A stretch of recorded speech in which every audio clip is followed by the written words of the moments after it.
The end of the Fourth War was supposed to be marked after the sealing of Kaguya Otsutsuki took place, and Team 7 was summoned back to their dimension. But that was of course until Sasuke Uchiha voiced his intention of wiping out the 5 Kage, all the Bijou, and Naruto himself, claiming that he's no longer seeking vengeance, but what he wants is revolution. Following all the conflicts that the world had been embroiled in, Sasuke's announcement made it seem like he's still the same revenge-driven teenager, at least on the surface.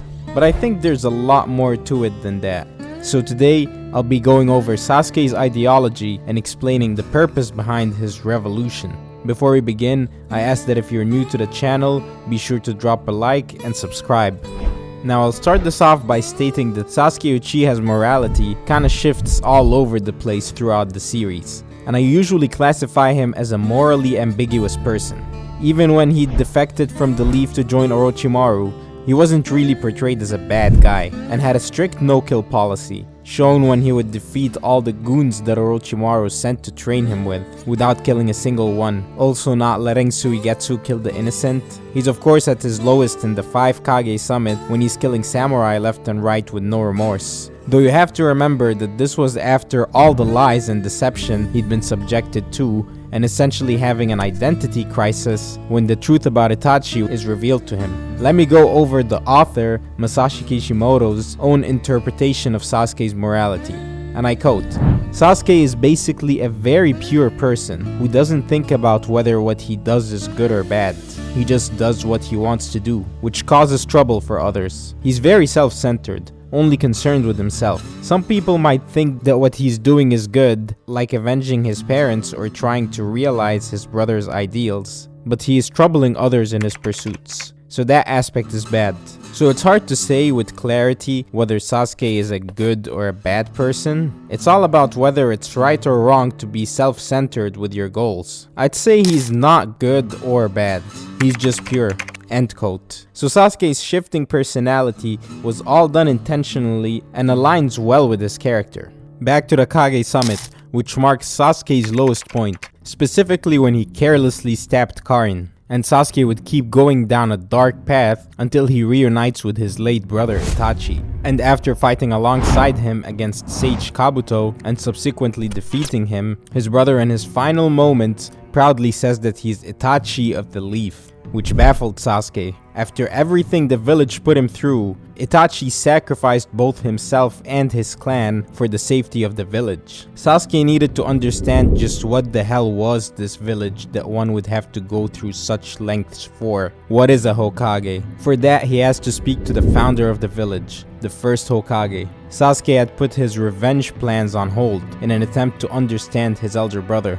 Hashirama Senju would tell Sasuke that the village system was created as a framework for peace, in an effort to reduce the relentless slaughter of children that was the Warring States era, like Hashirama's younger brother Itama Senju. And the Hokage was the one meant to maintain that framework. Sasuke decided to defend the village, since Itachi had sacrificed so much for it, but that doesn't mean that he was gonna forget everything just yet. Fast forward to when Sasuke made his intentions clear. Revolution, he says. He wants to execute the 5 Kage, the ones that he blamed for the current conditions. Sasuke held the Kage accountable for a lot of the problems with the Shinobi world. Now you have to remember that this was the 4th Shinobi War. There were 3 wars before this one, all caused by greed, distrust, and every village trying to one-up the other. The peace they had going on was just a facade. If it weren't for the joint enemy in the Akatsuki, Madara Uchiha, and Kaguya Otsutsuki, they'd be fighting amongst each other. Sasuke believed that without a common enemy, there was no trusting the Kage.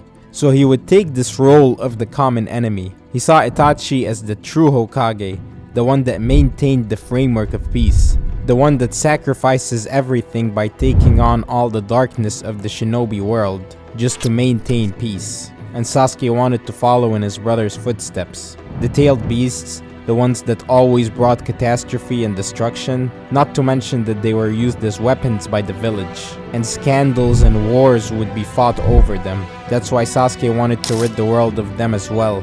For him, revolution was ridding the world of the individuals he considered responsible for the problems of the past, those being the Kage and the Bijou. By that, he'd erased the past that had been filled with so much chaos, and now the Akatsuki, Kabuto, Obito, Madara, and Kaguya were all gone. He'd be the one to take on all of the Shinobi world's hatred. He'll accept all the hate that'll come with killing the 5 Kage, just like how Itachi took on the entirety of the Leaf's hatred and burdened himself with it just to establish peace. Sasuke was gonna do the same thing, but on a much grander scale. That's what revolution was for Sasuke, to end this failed shinobi system that was in place. And by taking on all the darkness by himself, he'd ensure that no one would go through what Itachi had to go through. Sasuke does make a valid point on his skepticism of the 5 great nations, as they had always been at war. However, his problem is that he's following a failed philosophy, a way of life that Itachi Uchiha himself regretted. Before his soul left, Itachi told Sasuke that sometimes 2 opposite sides can only succeed when actually working together. But Sasuke was skeptical of that too. I mean, look at what happened between Hashirama Senju and Madara Uchiha. And all of this actually goes all the way back to the reincarnates. Sasuke had the same ideology as Indra, one that was shared by Madara Uchiha as well, the path of power through solitude, that they had to tackle everything on their own, which was unlike the younger brother and his reincarnates that advocated for unity and working with others in order to achieve one's goal. Ashura wasn't strong enough at first on his own, so he relied on working with others as there was power in unity. It's what made the sage choose him as his successor and what pushed Indra astray. Like Naruto himself said, there were some things that couldn't be done alone. It seemed like Itachi had acknowledged the ideology of Ashura as superior, learning from his mistakes, how he took on everything by himself, didn't get anyone's help, and that it was due to this ideology that events unfolded the way that they did. Even Naruto had that mindset at one point, and wanted to end the war all by himself. But it was Itachi's wisdom that led Naruto to leave Kabuto to him. Sasuke wasn't there when Itachi told Naruto that. Fundamentally, Sasuke was right. The 5 great nations needed an extreme power, a common threat to unite them, so that they overlooked their petty squabbles and cooperate. But Naruto was also correct. Some things could not be done alone, and at the end of it all, it was a combination of their philosophies, and finally, the resolution of the conflict between Ashura and Indra that would lead to peace. Now Naruto and Sasuke both became this great power that'll enforce peace between the 5 great nations, the sun and the moon, and now they were the 2 most overpowered beings on the planet. And with such a power around, the villages would have to maintain peaceful relationships with each other. Sasuke's revolution wasn't completely off, but it just needed some tweaking. It's similar to Pain's revolution. When a great force capable of mutually assured destruction is present that overrides all the great nations, the villages are coerced into living peacefully with each other. It's the 2 polar opposites working together that give rise to all things. Sometimes 2 who seem opposite are actually 2 sides of the same coin. They can only succeed when working together, a theme that's been reiterated several times throughout the story. And with Naruto finally defeating Sasuke and getting him to snap out of it, Sasuke finally acknowledged that having the 2 of them, the 2 opposites, working together could be the bridge for peace. Make sure you subscribe to my channel, and peace out.